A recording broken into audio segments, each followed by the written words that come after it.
Like I said, I'm Jessica Dene Early Cha. I am a developer advocate for Actions on Google. And I'm super excited today to be able to talk to you about building conversational experiences with Actions on Google. So just want to make sure that people have access to the Slack group. I made a bit link. It's also on the bottom part of the slides, as well as the hashtag AOGDevs. So if you are interested in connecting with our larger Actions on Google developer community, feel free to use that hashtag to connect with others. So I want to start off, before we go into the technical, to go more into how technology has changed, specifically in regards to how users interact with technology. So this is just a very, very rough draft of how every 10 years, there's a shift in regards to how users interact with technology. I'm going to focus primarily on the mobile because I vividly remember that kind of shift. And I remember back in 2007 and 8, not understanding why would I, as a user, want my flip phone to have the internet. Having something on mobile first didn't make sense at that time. And for many people, it didn't. But 10 years later, now I use my smartphone to call a random stranger to come pick me up and drive me around. And so my personal, as a user, interaction with technology has shifted completely in the last 10 years. And so we're seeing the similar shift now with AI and assistance. So this is kind of another layer and another way users can interact with technology, which makes a richer, better experience. After all of these kind of points, when it comes to technology, from desktop to internet to mobile to AI, for the user's perspective, things have gotten a little faster. We're connected easier, and we're getting a lot more done, and we're taking a lot more photos as well. So this, again, is more on the framework of how users interact with technology, and we're in this interesting space of AI and assistance. Similarly, to 10 years ago, when it came to mobile first and having Android apps and iOS apps, people weren't really sure what did that mean, and there wasn't that scaffolding of this is how you do X. And so we're kind of in that similar space where we're really playing around and venturing into what does assistance look like and be able to explore different options. And most likely in the next couple of years, we're going to merge with standardization of many of these things. So this is a really exciting time to get in on this because, again, nothing has been laid out where this is definite, and you have a lot of influence in this space too. So when in regards to Google Assistant is Google's approach to assistant and being there for our users. The goal is to be able to get users the ability to get things done faster and easier and to get information when they want in a way that makes sense to them. And generally, most people, we communicate vocally when we want to get information as well. So this is a very natural way that many users can use their voice to talk to Google and ask Google to do things for them. And so Google Assistant is this fantastic platform that we have that currently is on over 500 million devices at the moment. So it is readily available on multiple different platforms and devices. And what's really nice about Google Assistant is you just have to go, hey Google, or okay Google, and you can activate Google Assistant immediately. Apologies in advance if your phone or home or mini get activated every time I say that, but that's kind of the name of the game at the moment. So another really interesting and really fun thing about Google Assistant is that it's in multiple different languages.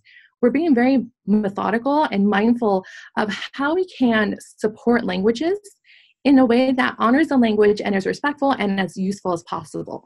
So we're constantly coming out with lots more languages every day. And we even have it where for each language, we might have different locales because there's different ways that people communicate based off your region.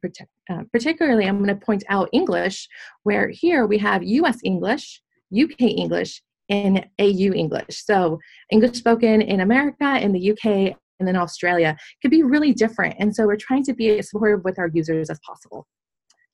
So we have tons of different languages in Assistant. So that's great, but what does that mean for us as developers? Google has done all of these things. They're on Google Assistant's on over 500 million devices. It's in multiple different languages. How can we as developers take advantage of this and be able to build something off of that? So I want to give some terminology first. First thing, Google Assistant is Google's personal virtual assistant. And this enables conversation between our users and Google to get things done. And so that's one kind of phrase that we hear a lot. But Google Assistant is separate. It is Google's own personal virtual assistant. Then there's the devices, where they are the physical things that we use to communicate to Google through. And in the middle, there's actions on Google. And here's the really fun part of this, where this is where developers can extend the Google Assistant, and we could build our own third-party applications as well. And so we're going to be playing in this world of actions on Google. So just some terminology, so then that way you kind of know who's who in the zoo. So actions on Google is pretty much like any other platform, like Android, like Maps, where you could build on Google's platform and be able to make your own third-party developer application. So another terminology as well is generally we use the term action in regards to an application. And so from here on out, you'll hear me say action in reference to app or application. So Actions of Google is just a platform that you could build your action that is now available on Google Assistant. So really similarly to how you could build an Android app on the Android platform. So how does this all work? Something I like to be able to go straight into is the who is doing what in these different components. So we're going to first focus on the top part. Every column is its own identity. And so in this first gray column, we have the user. And the user is going to say something like, okay, Google, talk to Personal Chef. And then the device will hear that. That audio will get sent to Google Assistant, and that speech will be translated to text. Google's going to be using our own natural language processor, our own knowledge graph, our own machine learning ranking, as well as the user's profile to figure out what action is the best action to provide to the user. And so Google Assistant will figure out, okay, they're talking about Personal Chef, and so it's going to invoke the Personal Chef action. So from here on out to the right, it's going to be our action that we have at the moment. And so it will invoke that, and Google Assistant will tell the user, sure, here's Personal Chef. And so it will let the user know that now it's no longer be talking to Google Assistant, but now it's going to start talking to another action. And then since our action of Personal Chef has been invoked, we send to Google Assistant the text, and Google Assistant will translate that to speech, and then the device will actually communicate to our users, what are you in the mood for? And that's kind of how the first turn of conversation happens.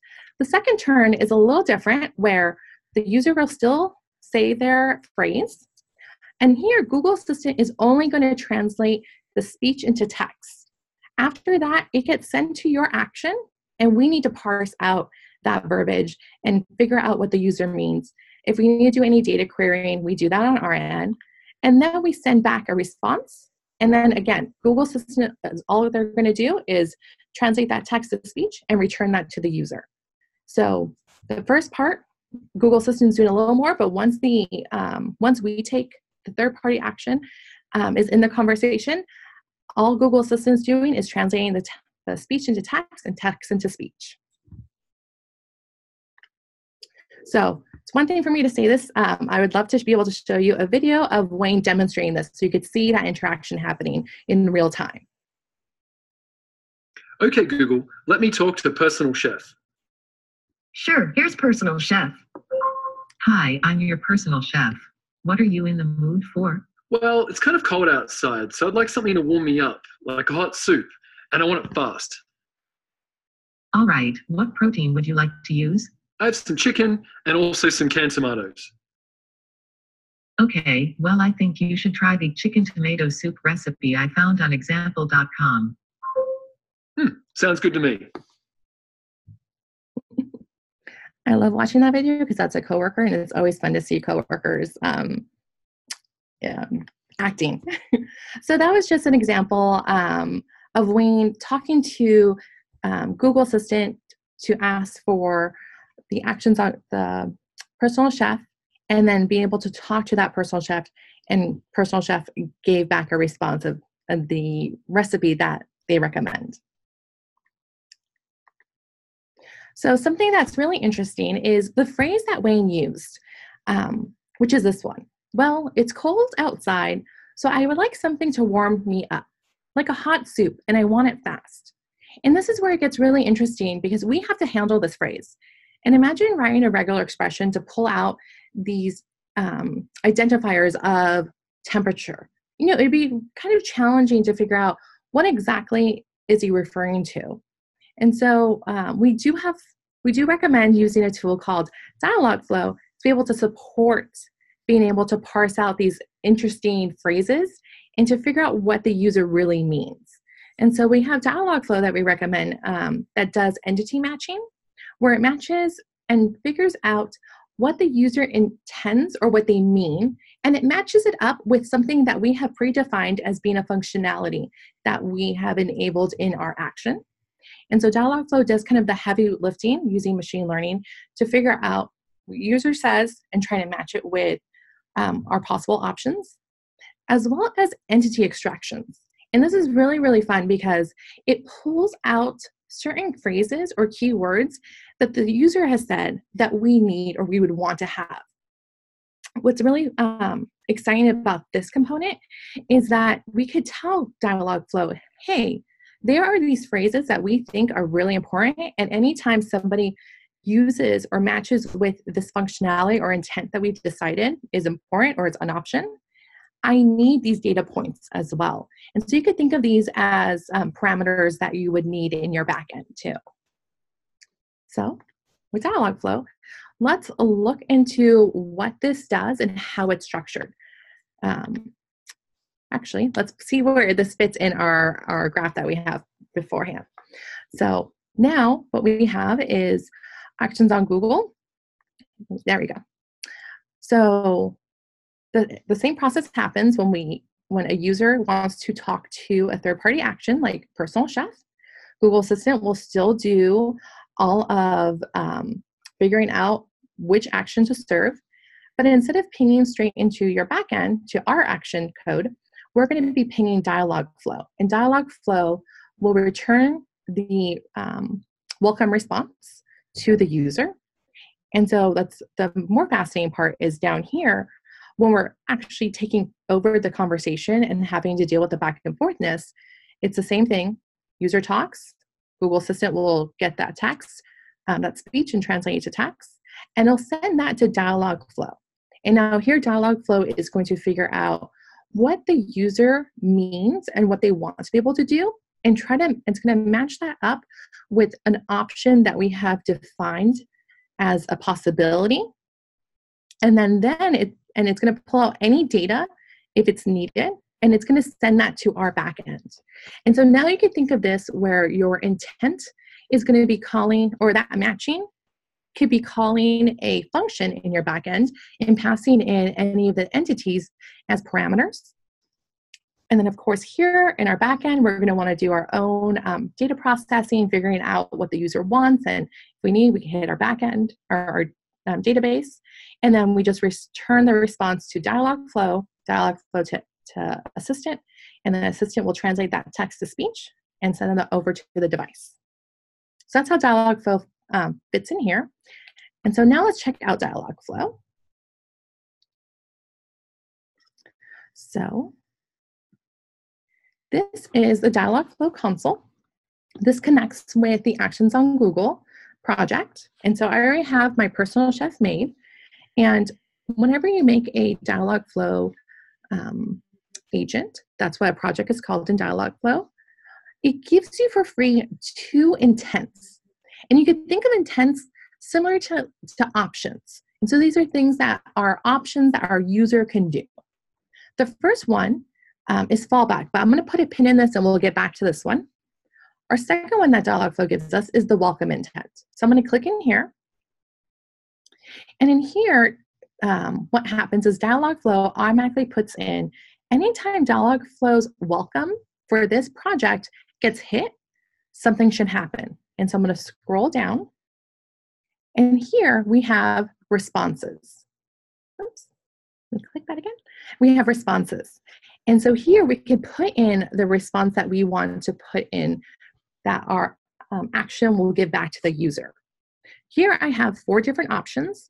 And the nice thing about having multiple options for a response is that Dialogflow is going to randomly choose one for you. And so it's going to give a little bit more of a customization or a little more natural feel for the user versus every time it's saying hi and hi. It's going to say hello, good day. And of course, you could change these phrases to be even more rich as well. And so it's as easy as just adding in another phrase of hi there. I'm your personal. What are you in the mood for? And so I've added that one. And I'm going to hit save. And so now I've added this phrase. So this will be another option that Dialogflow can use. So that's one way of doing something. I'm going to go back out to intents.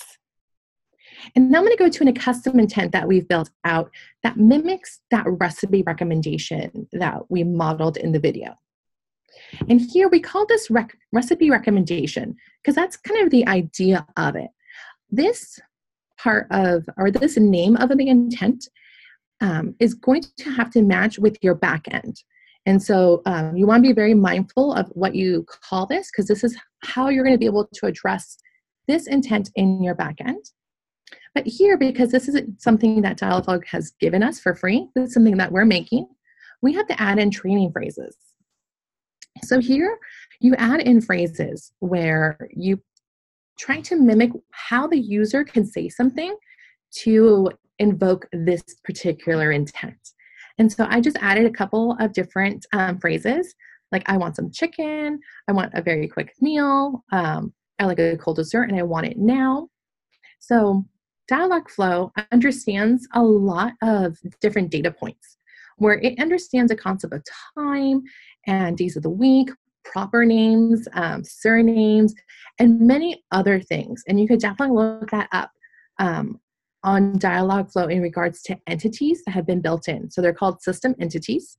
But for this one in particular, I wanted something where I can identify what type of food they're going to be looking at. So something like chicken is going to be very different than lamb. And those data points are important to me. And so I actually made custom entities. And so Dialogflow can use those. So let me show you first, before we keep going, on how you can make a custom entity. So we're going to go over here to the left under entities. And in here, I made a couple of different kind of ideas that I want to have information about when I need it. And so I'm going to just go into this idea of a protein. So for every recipe, I want to be able to identify what type of protein the user would want, because it would help me be able to query the best recipe for them. And so here, I've just called it protein. And on the left-hand side, I have beef, chicken, tofu, and lamb.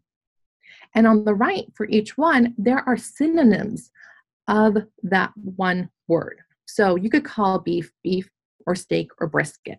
And so here you can have more synonyms of that word. And what's really nice is on your back end, when you actually have to process this data, the variable is going to be called protein in your back end. And if they say steak, it will get reduced down to beef. And so now you only have to worry about a limited number of possible options for every variable that you've identified or entity that you've identified.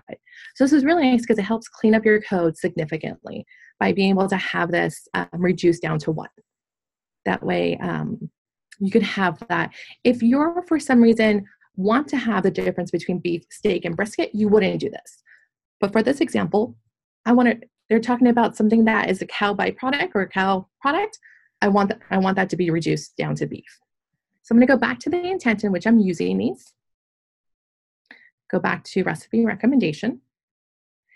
And here, if I click on chicken, you'll notice that here it says protein, protein. And so this is a custom entity that I've made that's protein, and it's identified that as well. If I scroll down, you'll be able to see different type of system entities. And so this is other things that Dialogflow is familiar with and is aware of, which is nice. But you can see up here is my custom ones first. So I've given enough training phrases. Ideally, you want to have at least 15 training phrases. And a nice way of being able to get these type of training phrases is literally asking the person, another person, hey, how would you say this? To be able to get a richer data set in regards to training phrases. So once we have that, I'm going to scroll down. And here we have actions and parameters. This section is where it would list down all of the entities that you've identified to be important, but not necessarily required to be able to invoke this particular intent, except for this one that's protein. And so I've defined, hey, if you want to use this intent, I'm going to need some type of protein source to be able to query out in the back end a recipe for you. So I've identified that being important, but I could say also vegetable is important or not. What's nice about here too is that here you could click on prompts and you could put in the prompt if the user did not say the protein or identified a protein. So you can even put in what type of protein would you like? And you can be even more helpful by having like beef or chicken. And of course, you can give different options as well. And then that will help Dialogflow be able to do a random on each of the, or on one of these, so that it can give the user one of these responses. And so with that, I'm going to scroll down. And here I have it where it is just doing a static response. Anytime the user says something, I'm going to give the static response of, great, let's have whatever that protein variable or that information for that protein variable is here. And so this isn't necessarily the best way to do this type of approach. We want to have this connect to our backend. And so instead of having this defaulted in here, we're going to scroll down and click on fulfillment. And here you can enable fulfillment. And now with this, it's going to call your backend with a webhook. And it's going to be able to dynamically, now you could dynamically use that protein entity in your backend to be able to return a recipe for the user. So again, this is just an example of an intent in the context of this personal chef project. There's a lot of really fun things that you could do in here. One thing I will also point out is integration. So in here, you click on here. I'm not going to save any of that. And then here is where you can integrate it into your Google Assistant. I've already done that. And so I'm going to just click on, this is the actions on Google Console. That is part of the Personal Chef. And I'm going to test this out here. So it drops me into the test section of the simulator. And so this whole thing is going to mimic how it's going to look like for the user. So I'm going to click on Talk to My Test App, because right now it's not named in my actions on Google.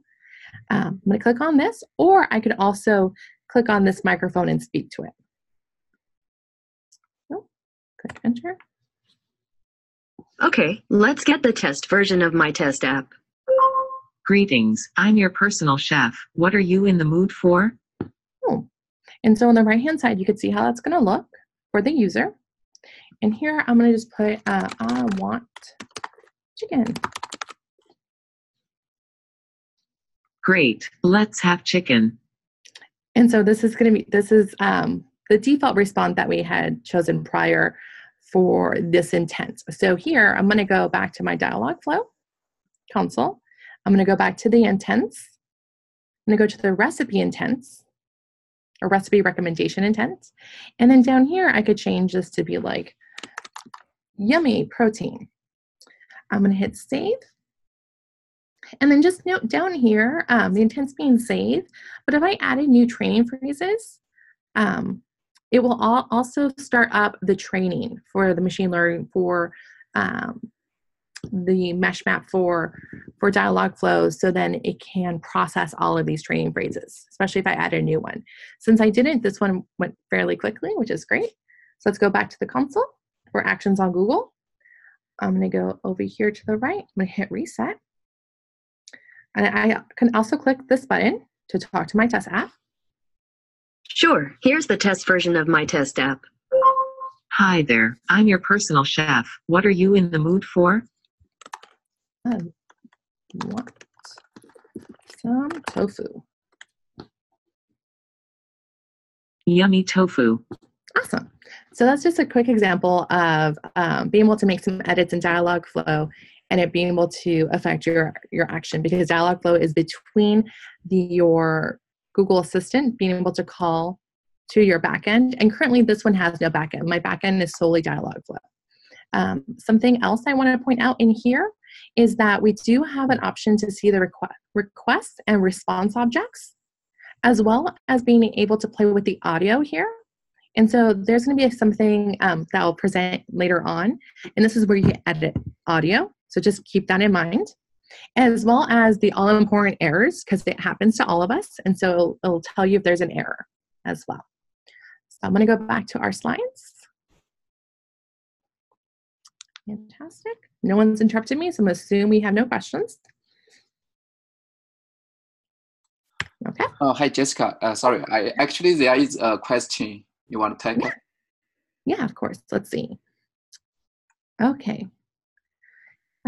Is it possible to have responses chosen based on the user's speaking style? Tara, I would love a little bit more information of what you mean about speaking style. If you could add a little more context of that, that'd be great. Oh, formality. Like, are you talking about languages in which there is a certain level of formality? Or are you talking more about if someone's being formal to me, I should respond as formal, and if they're more casual, I should respond more casually?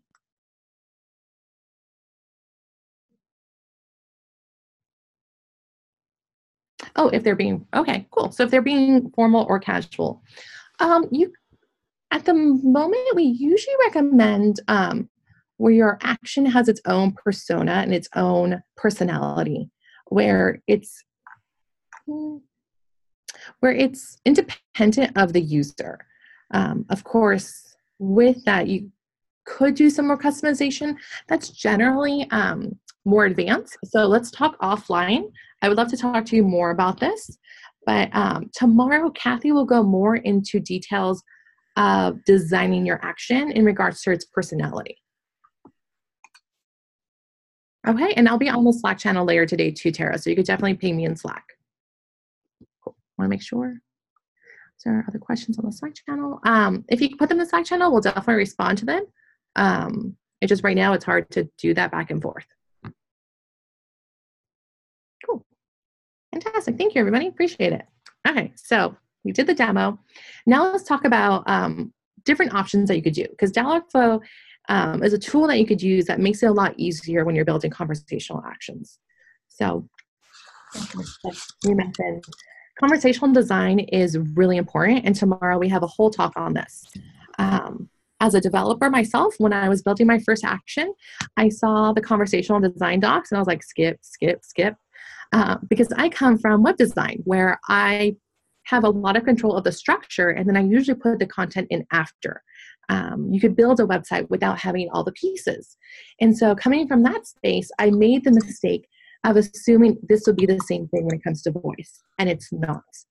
So be better than me and save yourself a lot of headache by really spending some time building out your conversational design as well. And so we have a whole site based off of this. And what's really nice is it gives you the kind of the idea of what you want to do, and it also gives you an example of this is a good way of doing it, and this is not a good way of doing it as well. And so I know for me, when people just show me what's the good way or just the bad way or not to do, I tend to be in this weird middle ground. So this really gives you nice concrete ways of being able to design your conversation using the best design principles as well.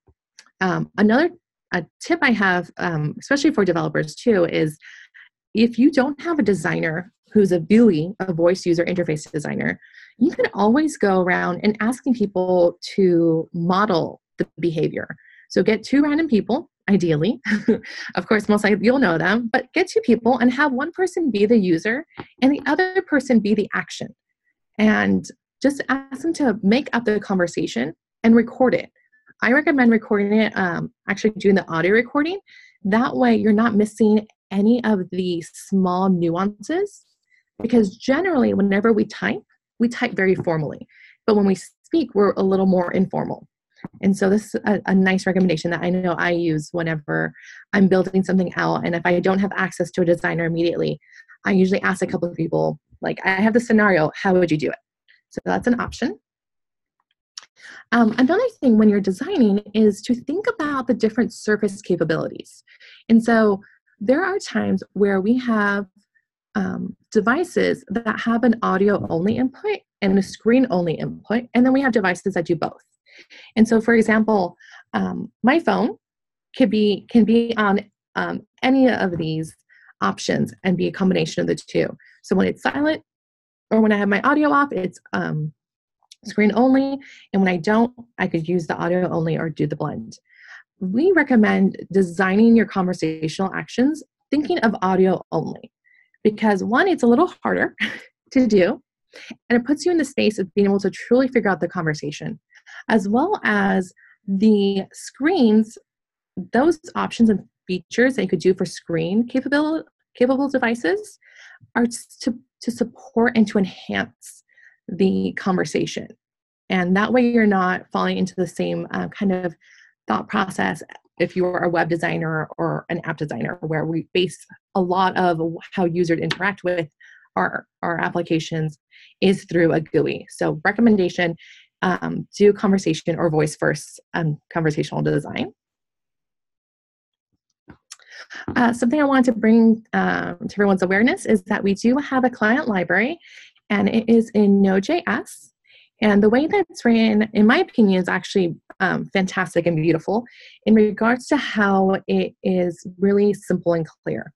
And so for those who are not familiar with JavaScript, all the first line is doing is pretty much getting all the requirements from Actions on Google, getting all that information, and then it makes an instance of Dialogflow that we're going to call app. And then here, all you have to do is app.intent. And then this tell fact is the intent name in the Dialogflow. And so this is going to have to match perfectly. And so this, for the personal chef example, would be the recipe recommendation, would be here. It passes the conversational object, and this is an object that gets passed around throughout the whole conversation. And then here, if someone invoked the tell fact, Dialogflow would ping here, and then all we have to do is com.ask and then passing in a string.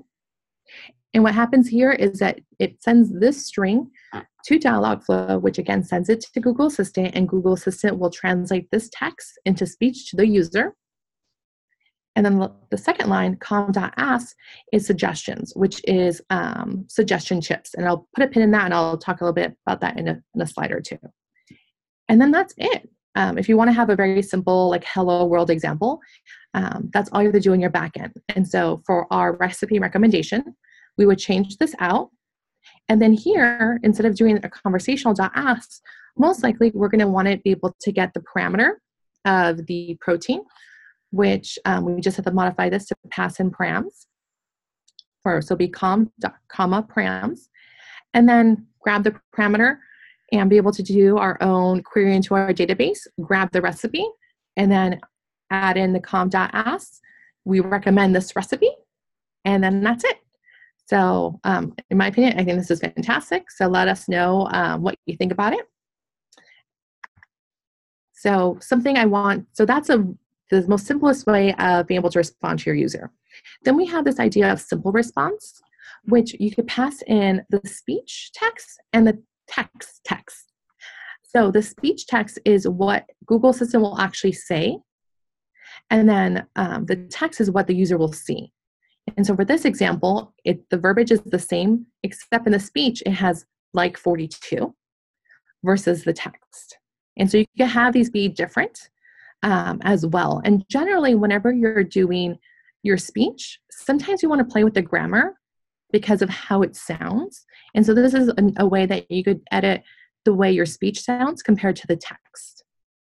And of course, we can enhance this, because now that we did the speech and making that the voice the primary, we could use something like suggestion chips here to supplement and give support to the visual component. And so here we actually have suggestion chips that the user could click on for that. So that's one really fun thing to do. We also have basic cards, which is, it shows an image and you could have text and you can have a button and you can link out to something else. And it's a lot richer information. And so if you have something that you want to provide a lot of content for on the visual aspect, you could have this as well. Other things that you could do is we have lists and carousels and browsing carousels. And so you could display information in different ways to your user too. Of course, this is only for screen devices. So you have to be mindful of how you use these things and when you use them. When it comes to speech, something that's really exciting is SSML, which is Speech Synthetic Markup Language. And what that means is you can modify your speech to a higher degree as well.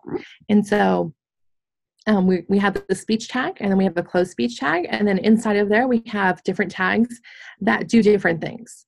And so I'm going to just use, for example, the first one, say as, interpret as, characters. And so what happens here is this SSML, Google Assistant will not read it as small. It's actually going to say SSML, which is really nice. And so you can make these type of edits.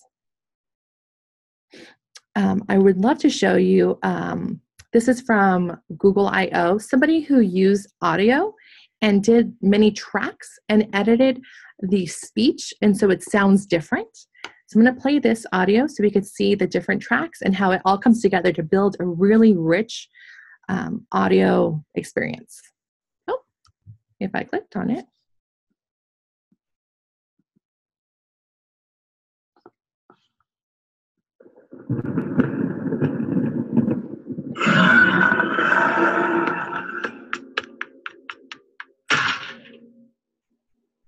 Come in. Welcome to the terrifying world of the imagination.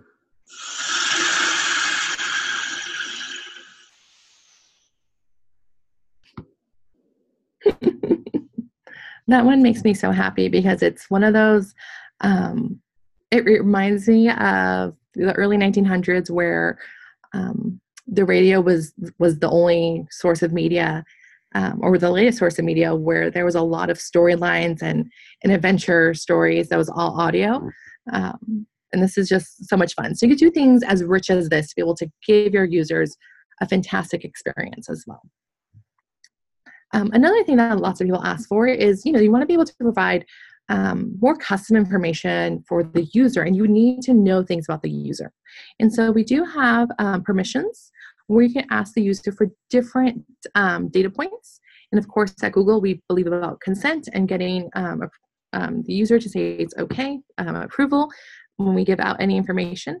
And so you could use things like this for this example, where if you're offering to look for a bookstore for the user, you can ask for the course location or the device course location, which means you're asking for the mobile device's zip code. Oh, I'm sorry, for the zip code of the city of the home. For mobile device, that is not an option. And what happens here is Google Assistant takes over the conversation and asks the user, is it okay to provide your zip code to this third-party action because they want to find bookstores near you? And this is where, on our back end, we have to handle whether the user says it's okay or not, but you can ask for information like this as well. Another way of asking for information or getting a more customized experience for your user is account linking. And so if you have if you want to be able to connect their Google account with your action, you could use the assistant only, Google sign-in only option for account linking, which is it's the most seamless way or frictionless way to get your user to connect their account with your action. Or let's say if you have another application on another platform that people have already signed in and Google isn't the only provider for identity, then you could use the multi-platform option as well. And so you can connect their Google account with your action and be able to provide any custom experiences that they or make available anything that they may be perhaps paid for, or there's a loyalty program for as well. So you can connect this with your users. And then you can also do transactions with the users where you could build physical goods. You can also use different payment processors as well. Just a heads up, right now, users are not completely comfortable doing all of this through voice. And so being able to provide information to your users, or at least an option of, hey, do you want to finish this transaction on your cell phone or be able to finish this another way, is always nice versus not giving that option. Most likely in the future, people will be way more okay with it. Similarly, I like to think of this of, 10 years ago, a lot of people were not comfortable buying clothes on the internet. And now a lot of folks buy their clothes. And I've actually haven't bought any garments in a actual physical store in 2 years because now I'm comfortable with it. And so it might be something with time that we're working on, but the options are there, and we're getting users are starting to know that this is an option. So more ways to connect. These are different ways you could try out actions on Google. One of them is sample actions, where let's say you are like, oh my gosh, this function is, or this functionality is really interesting. We have a list of about 8 different sample actions where you click this one button and it builds the whole dialogue flow agent for you. And so for this one, you could see SSML, audio, daily updates, routines, suggestions, and built-in intents, and be able to try that out without having to build everything on your own. So this is another way that you can get started really quickly by building the dialogue flow agent for you. Another way that you can connect with Google Assistant actions on Google is having a smart home device integration as well. Generally, at least for me, when I'm turning on or off my lights, I don't need a full conversation. And so generally you want to take a different path when it comes to development for smart home integrations. That way you could just say, hey, turn off the lights without going, hey lights, how are you feeling? And like actually talking to them. So there's this option too. So if you have a smart home device integration, please go here to get more details. And then these are just examples of Assistant SDK for devices. So you could connect it to many different things. The one on the left is an example from a couple of IOs ago where you can actually ask it to make a cocktail for you. And so it made a custom cocktail, or made a cocktail for you. And so you could do really fun things like that. It doesn't always have to be just for business, but you could do a lot of fun things that you want to create on your own. So we spent all this time building these actions, building all of this customized and giving users the best experience, but how do we actually get users to know about what we've done? And so there's 2 ways to trigger an action. And one is explicit triggering, where you use the phrase, okay, Google, talk to, and then the name of the action. Or you could do, okay, Google, talk to the name of the action, and then the action phrase. And so this would be the intent.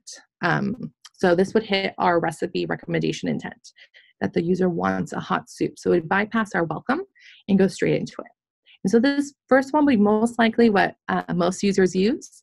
And then the second one will be users who are familiar with their action can kind of go directly into the parts that they want. So that's one way, by them saying the actual name of your action. The other way is implicit triggering, where people go, hey, Google, I kind of want this thing. I want to do yoga. I'm interested in meditation. I want to meditate. And so Google will try to match the action based off what the user wants to do. And I usually like to tell people this is similar to when you go on Google, the actual website, and do a Google search. Google will try to figure out which websites are the best or more appropriate or the highest recommended. We do our own thing. Similar to here, we do our own thing to try to figure out which would be the best one for the user to be able to, and we'll serve that to them. We also have a directory as well. So this is really similar to Android Play Store, where people could go and find out the latest and greatest. And we have tons of options, and you could see all the actions that are currently available as well. And with that, you could send users the link to your particular action. So every action has its own URL. And you could send this out to users, whether it be on social media or through an email blast, to let people know that this action exists and that they could use it too. Something with this too that I wanted to make sure I pointed out was that when it comes to invoking the action, I'm going to go back a couple slides. When it comes to the explicit triggering, you don't have to install or download anything. So anytime an action has been approved and is on our system directory, any device has access, all devices have access to all of the actions. And so I can go to my parents' house, or I can go to my in-laws or my friends, and I could talk to Personal Chef if that action was available anywhere. So that's really nice, where it's not, you don't have to do any installation or be able to figure out XYZ. It's just saying the words. So let me go back. Something, again, I wanted to share with everybody, especially with this group, is we do have an Actions on Google Community Program. This is really exciting because when you publish your first action, you'll be automatically invited to this program, and you get a really cool shirt. And then as well as 200 cloud credits per month for a year. Let me say that again. 200 cloud credits per month for a year. So you'll be able to do some really, really cool things as well. And then we also have milestones too. So even after that, if you have a lot of traction with users, or if you have a lot of traction, or you get a lot of engagement with your users, or you translate your action to multiple languages, we do have pins as well. So it's a really fun community group, and we love to see what people build too. So transitioning to the next, we're going to be doing code labs. And so want to make sure, please sign up into the AI Camp Slack group, because that is where we're going to be answering questions after this talk. And we'll be there for another hour and be able to support you through the code lab too. So click on this, make sure that you're in the Slack group if you want to get any support. But before you go away, click it so then it opens it, or put the URL so then you have it open at least. And then what we're going to be doing is Code Lab Level 1. So I'll put this in the Slack group as well, so you don't have to worry about double-clicking on this. The first one is for this one in particular, for our Voice Developer Week console. This will take you to the Actions on Google console as well. So that way it has something on there where it's a special code. That way we know who's building what, which is exciting. And then the link for the actual code lab that we'll be working on too. So I'll be adding these two to the Slack. So again, the Slack invite is on the bottom of the slide deck. And we'll most likely put this in the Zoom channel too. So that'll be there. And then also, if you are on a computer, I recommend doing a screenshot of this. This is just a list of different resources that you could use. I'll also put this in the Slack as well. But this will have the link for the documentation if you're interested in just doing the Actions SDK. If you'll be building out your backend, here's just more information. But the code lab that we'll be doing today will really guide us through everything. But this is just in case you want something addition after this hour. And another thing too is we're really active on Google+. So if you want to connect to the community, you could definitely go there. If you have technical questions outside of this event, definitely on Stack Overflow, feel free to tag Actions on Google or Dialogflow, depending on your problem. That way we could find you.